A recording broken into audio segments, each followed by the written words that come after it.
pēdējais gandrīz jautājums no manas puses Rīgas domēs iedrošināt pašvaldības kapitāla sabiedrības.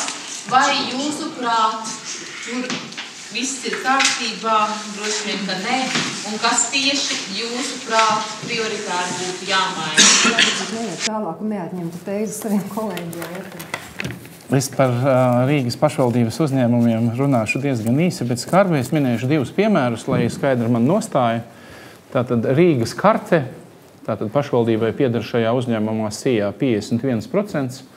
Tātad viņa strādā ar šo e-talonu. Un no 2008. gada līdz 2011. gadam uzņēmumam peļņa ir pieaugusi par 40%. No 2008. līdz 2011. Savukārt, es pārteicos, tātad apgrozījums ir pieaudzis par 40%, bet peļņa ir kritusies 4 reizes no 1,24 miljoniem līdz 340 tūkstošiem latu gadā. Tas ir uzņēmums, kas strādā ar informācijas tehnoloģijām, un viņiem šajā laikā izdevumi, protams, ir palielinājušies, jo darbinieku skaits no 8 ir pieaudzis līdz 9. Tas ir pirmais piemērs. Otrais piemērs ir Rīgas nami. Jūs ziniet tos skaistos naudas konvertācijas gadījumus ar firmu Zeus. Bet tas, ko viņi darīja, tas bija pārsteidzoši. Gadiem ilgi uzņēmums, kuram nevajag valūtu, šodien miljonu lielas summas konvertē eiro, otrā dienā no eiro konvertē uz latiem, pa neadekvātu kursu. Vienā privātā nelielā maiņas kantorī. Pēc tam latus uz eiro uz latiem, un tā gadiem ilgi. Un tie nav zaudējumi, tie grāmatvedības konvertācijas izdevumi, un neviens to it kā neievēro. Iekrita viņi tāpēc, ka tajā otrā pusē arī zagļi tie nosvēra 1,2 miljonu latu, jo pēc līguma nedrīkstēja pie viņiem vienlaicīgi atrasties lielāks cipars. Tātad tas, ko es gribu teikt par Rīgas pašvaldības uzņēmumiem, nevajag zakt, tie ir jāpārvalda rīdzinieku interesēs, un tur ir milzīgi resursi. Un to zakšanu var pārtraukt ārkārtīgi vienkārši. Tas ir jāpadara atklāti. Viņu pārskaitījumiem ir jābūt pieejamiem sabiedrībai pēc tam, kad viņi ir notikuši. Tad, kad es strādāju Vācijā pirms 20 gadiem nedaudz vairāk, tad es redzēju, teiksim, Lībekas universitātes klīnikas gada atskaišu grāmatas plauktā par visiem gadiem, un es prasīju saviem darba devējiem, ko tas nozīmē? Viņš saka, tā ir sabiedrības nauda, sabiedrībai ir jāredz, kur viņa ir izlietota. Un tur katrs tampons, cik katra šprice, cik katrs darbinieks izmaksāja. Es saku, bet kas to lasa? Konkurenti.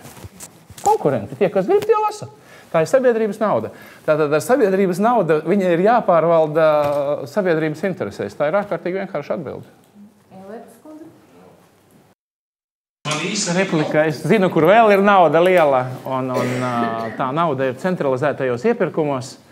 Un Rīga pagājušajā gadā iepirka centralizēti, izsludināja konkursus par nepilniem 300 miljoniem latu. Un es jums jaunu Ameriku neatklāšu. Milzīga nauda ir tajos folklorizētajos 20%.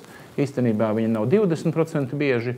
Bieži tā mēs tiek apzināti uzpūstas vēl lielākas, lai tie 20% naudas izteiksmē sastāda būtiskāku summu, un par to uzņēmēji zina, un tā turpmāk nebūs. Prieks dzirdēt.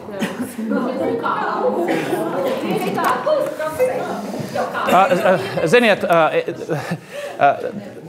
tātad ir Rīgas pilsēta ir jāvada rīdzinieku interesēs, nevis atsevišķu cilvēku, atsevišķu grupējumu, atsevišķu negodīgu vadītāju interesēs.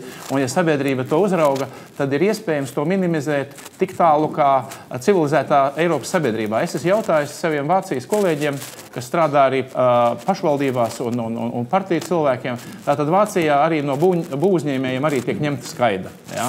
Tātad viņiem ir jādod politiskām partijām 1%.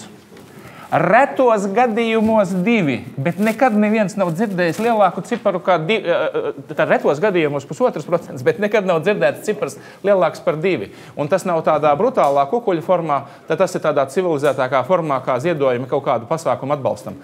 Tā kā pasaule rāda, ka tā ir iespējams strādāt, es domāju, ka Rīgā ir pietiekami daudz godprātīgi cilvēki, kas to spēs. Tā Broks kundze arī ieteikt.